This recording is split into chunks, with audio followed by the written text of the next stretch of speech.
Assalamualaikum warahmatullahi wabarakatuh. Terima kasih atas kesempatannya. Yang terhormat Bapak Dian Cahyadi, SSN MDS, selaku dosen pengampu mata kuliah Manajemen Desain. Baik, pada kesempatan kali ini, video ini akan berisi berupa resume pertemuan 1 hingga 7 pada mata kuliah Manajemen DKV.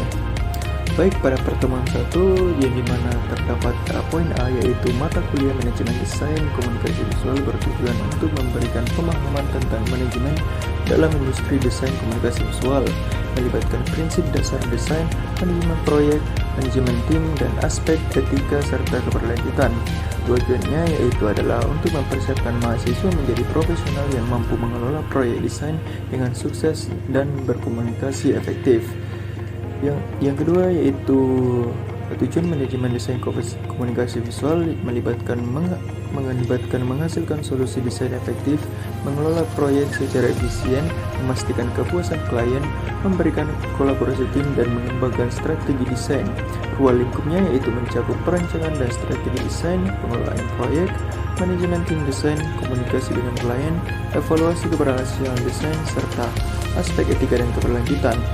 Poin ketiga pada pertemuan 1 yaitu peran manajemen dalam desain komunikasi visual mencakup perencanaan proyek, pengelolaan tim, komunikasi dengan klien, pengendalian kualitas, manajemen anggaran, serta mempertimbangkan keberlanjutan dan etika. Manajer desain berperan sebagai pemimpin yang mengintegrasikan aspek manajerial dengan kreativitas, memastikan kualitas desain, dan menjaga hubungan baik dengan klien.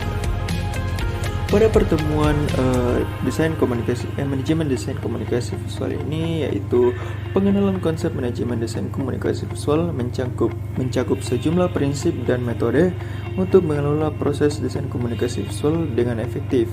Ini melibatkan perencanaan proyek, pengelolaan tim desain, komunikasi dengan klien, pengendalian kualitas, manajemen proses desain, penggunaan teknologi dan alat desain, serta evaluasi dan pembelajaran.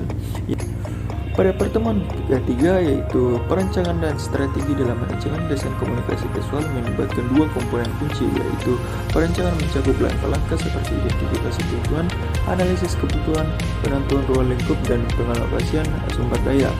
Strategi berfokus pada pengembangan rencana tindakan termasuk penelitian pemilihan pendekatan kreatif, pengaturan prioritas, komunikasi branding, dan evaluasi.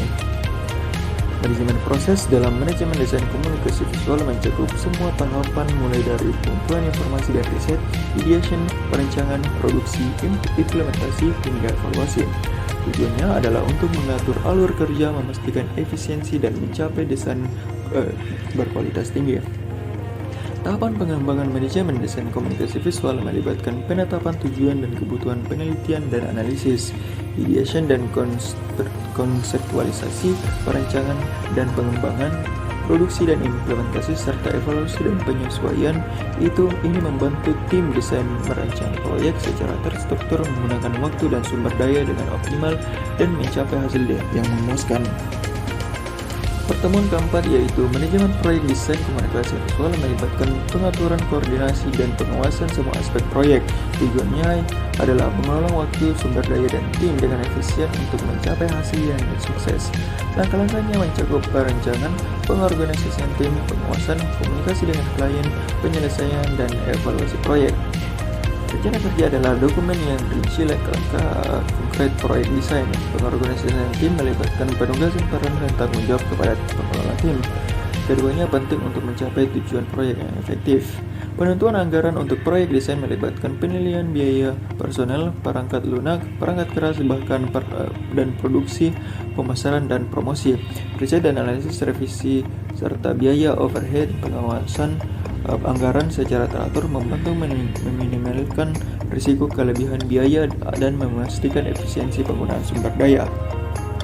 Pada pertemuan 5 yaitu pemilihan dan penggunaan media dalam desain komunikasi visual sangatlah penting untuk mencapai komunikasi yang efektif. Berikut adalah poin-poin yang dimana kunci dari pemilihan yang efektif. Yang pertama yaitu adalah analisis target audiens, yang dimana pilih media berdasarkan pemahaman yang baik tentang preferensi karakter audiens untuk mencapai relevansi dan efektivitas.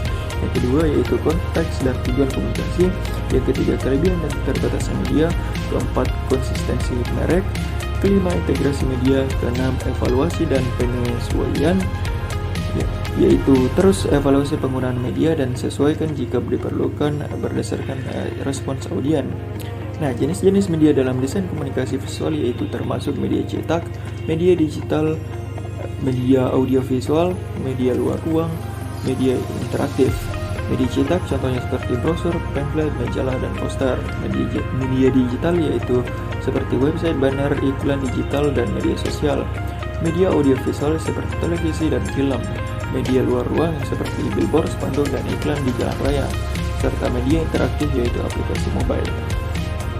Adapun kelebihan media cetak yaitu keterbatasan dan kredibilitas tinggi, pengalaman tangible dan terfokus, yang dimana kekurangannya yaitu terbatas dalam jangkauan dan fleksibilitas. Yang kedua yaitu biaya produksi dan distribusi. Kelebihan media digital yaitu potensi jangkauan yang luas dan keterlibatan tinggi, kemampuan untuk memperbarui dan memodifikasi, dan kekurangannya yaitu gangguan dan perhatian yang terpaksa dan ketergantungan pada teknologi dan risiko keamanan. Pertemuan keenam yaitu pengendalian waktu dan dalam manajemen proyek desain. Yang pertama yaitu perencanaan waktu, yang dimana kita harus mengidentifikasi tugas, aturan, kegiatan, dan buat jadwal proyek. Yang kedua yaitu pemantauan kemajuan, bandingkan kemajuan aktual dengan rencana, pantau milestone, dan atasi keterlambatan. Yang ketiga yaitu identifikasi dan penanganan keterlambatan. Yang keempat pengendalian perubahan, dan yang kelima komunikasi dan koordinasi. Penjadwalan proyek dan desain dan manajemen waktu, yaitu terdiri dari identifikasi kegiatan, yaitu pecah proyek, tentukan durasi kegiatan seperti riset, perancangan, dan produksi. Yang kedua yaitu penentuan durasi, yaitu tentukan durasi realistis dengan melibatkan estimasi tim dan pengalaman. Yang ketiga yaitu penentuan ketergantungan. Yang keempat pembuatan jadwal, dan yang kelima pemantauan dan pengendalian. Pengaturan prioritas dan pengenalan batas waktu yang terdiri dari pengaturan prioritas yaitu identifikasi dan tetapkan tingkat kepentingan tugas. Kedua yaitu pengelolaan batas waktu, yaitu buat jadwal realistis, alokasikan sumber daya secara bijaksana. Selanjutnya kita masuk ke pertemuan 7 yaitu manajemen tim desain komunikasi visual. Manajemen tim desain komunikasi visual adalah aspek kunci untuk pengelolaan proyek secara efektif. Yang kedua yaitu adalah struktur tim dalam desain komunikasi visual, yaitu pentingnya struktur tim dalam desain komunikasi visual untuk efektivitas proyek, yang dimana ini mencakup penentuan peran, struktur, hierarki, dan fleksibilitas. Yang ketiga yaitu delegasi dan komunikasi dalam tim desain. Delegasi dan tugas dalam tim desain yang efektif saling terkait dalam manajemen tim desain. Delegasi melibatkan penugasan tugas berdasarkan keahlian, penentuan peran, memberikan wewenang, dan mendukung.